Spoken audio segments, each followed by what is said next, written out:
זה המעט שבמעט שיכולנו לעשות בשבילם, לעומת מה שהם עושים בשבילנו היום. והלוואי שיחזרו הביתה בשלום. אנחנו מתפללים לזה יומם ולילה.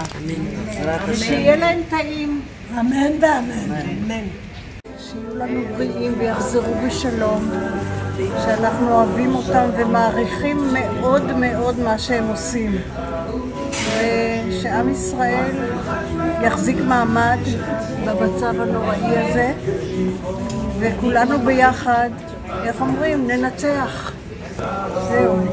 כולו גשר צר מאוד, גשר צר מאוד, גשר צר מאוד, כל העולם כולו גשר צר מאוד, גשר צר מאוד. והעיקר לא לפחד, לא לפחד כלל, והעיקר לא לפחד כלל. חם. מה את עושה? אני עושה עוגות לחיילים.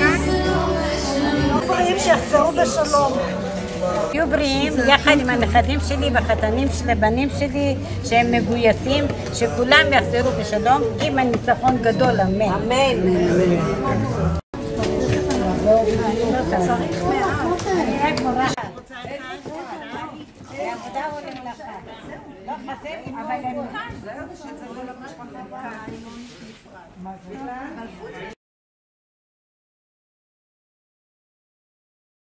עם ישראל חי, עוד אבינו חי, עוד אבינו חי, עוד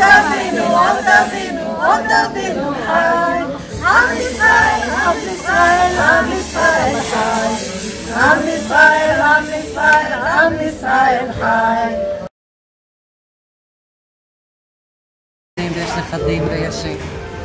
ואנחנו דואגים להם, אבל אנחנו בטוחים מאחלים לכל עם ישראל שיהיה שלום לכולם וטוב לכולם.